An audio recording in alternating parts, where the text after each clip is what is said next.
সেই ভিডিও দেখার আগে আমারে ভুল বুঝেন না, পুরো ভিডিও দেখার আগে এতটুকু শুনে যান। করোনা সম্পর্কে আমাদের এই হুজুরি সর্বপ্রথম ইতালির মামুন মারুফের যে স্বপ্নের ব্যাখ্যা তিনি কোরআন এবং হাদিসের মাধ্যমে অনেকটাই মিল পাইছেন, যার কারণে আমাদের সামনে তিনি প্রমাণ দিয়েছিলেন যে এটা ঠিক আছে মামুন মারুফের স্বপ্ন। সেইখানে তিনি বলছেন করোনা নিজের স্বপ্নে আসছে, মামুন মারুফের আয়েশা তথ্য দিছে, যদিও আমি একমাত্র ব্যক্তি যে মামুন মারুফের সাথে কথা বলছি, সেই গল্প অন্যদিন বলবো। এই ভিডিও শুরুতে এই কথাগুলো বলার কারণ যে প্রথমে করোনা আসছে, মামুন মারুফের মাধ্যমে মেসেজ পাঠাইছে, আবার হুজুরও ধন্যবাদ দিছে, তার মানে করোনা নিজেই কথা কইছে। আবার এই বক্তব্যে যে করোনা জিনের মাধ্যমে ছড়াচ্ছে, এখন জিনের মাধ্যমে ছড়ানো কি, করোনা একটা জড় পদার্থ যে নিজে দৌড়াদৌড়ি করতে পারে না, এখন সে জিনের মাধ্যমে এটা আল্লাহ পাক ছড়াই দিচ্ছে। তো প্রথম স্বপ্নের সাথে ওনার এই বক্তব্যটা কতটা মানে যৌক্তিক সেটা চিন্তা কইরা বাকি ভিডিওটা শোনেন। Corona corona corona corona corona corona corona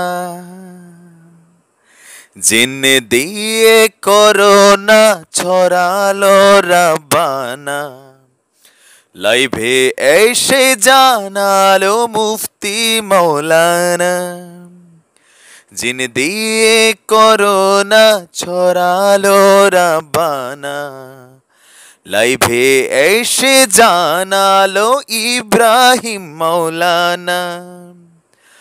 corona corona corona corona কেন আর তুমি বলো স্বপ্নে আসো না, তোমারে কি হলো হুজুর তুমি বলো, ও আজ ছেড়ে কেন করোনার গবেষণা।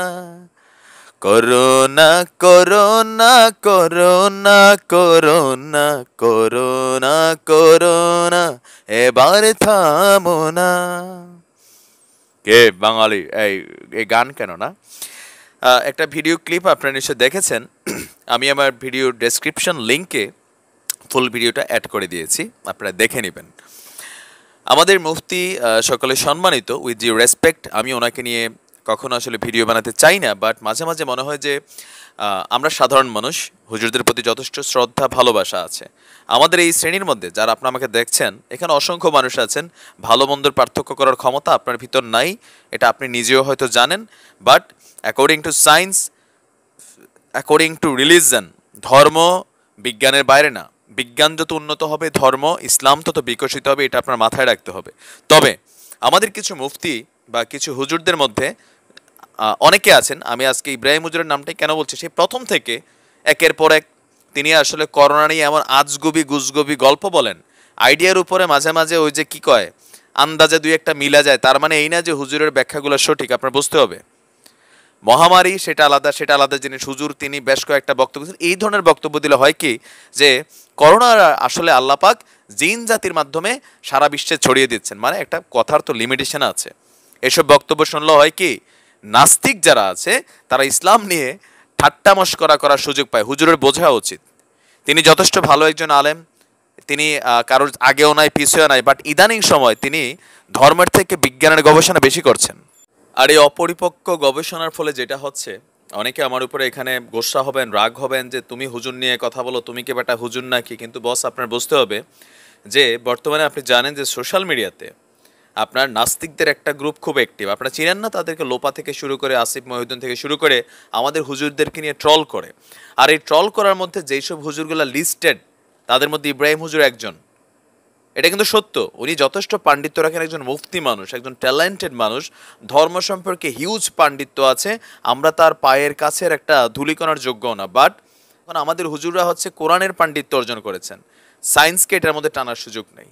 তো সেই ক্ষেত্রে আমি হুজুরকে বলবো যে আপনি সেই ইতালির মামুন মারুফ থেকে শুরু করে একের পর এক মানে করোনা নিয়ে যেই ধরনের বক্তব্য দিচ্ছেন, তাতে হচ্ছে কি আমাদেরই মাঝে মাঝে গোসা ওঠে। মাশাল্লাহ, আল্লাহ আপনার যথেষ্ট এলেম দিয়েছে, আপনি ধর্মের অনুযায়ী, ইসলাম অনুযায়ী কোরআন এই যে কি বলা হয় যে করোনা আসলে একটা মহামারী বা এটা সম্পর্কে সচেতন করুন, কিন্তু আপনি বিজ্ঞানরে টানেন না।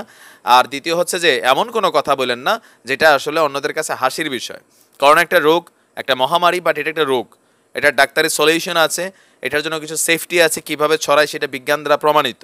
এখন জিন দিয়া ছড়ায়, আল্লাহ কি মানে মানে আসলে কি বলবো, যাই হোক, আমার মনে হয় হুজুরের একটু বয়স হয়েছে, একটু ভেবেচিন্তে কথা বললে ভালো হয়, যাতে করে অমুসলিম যারা কাফের আছে, যারা নাস্তিক আছে, যারা ইয়াহুদি আছে, বাংলা ভাষা বোঝে, আপনার ওয়াজ সারা বিশ্বে চলে, সেই ক্ষেত্রে আমাদেরকে যাতে অ্যাটাক করার সুযোগ নয়। হুজুর, আল্লাহর ওয়াস্তে মেহেরবানি করে আপনি এমন কোনো কথা বলবেন না যে আপনার বক্তব্য নিয়ে এই মাওলানারাই ফতুয়া দিবে, মানুষ ট্রল করবে। উইথ ডিউ রেসপেক্ট, ভালোবাসি, আপনাকে সম্মান করি, কিন্তু কোথাও না কোথাও আপনি করোনা নিয়ে, এটা যেহেতু একটা ইন্টারন্যাশনাল ইস্যু, সো একটু ভেবেচিন্তে ইনশাল্লাহ বক্তব্য দিবেন, যাতে মানুষের কাছে এটা নিয়ে হাসির পাত্র না হন। আসসালামু আলাইকুম, ভালো থাকুন, সুস্থ থাকুন।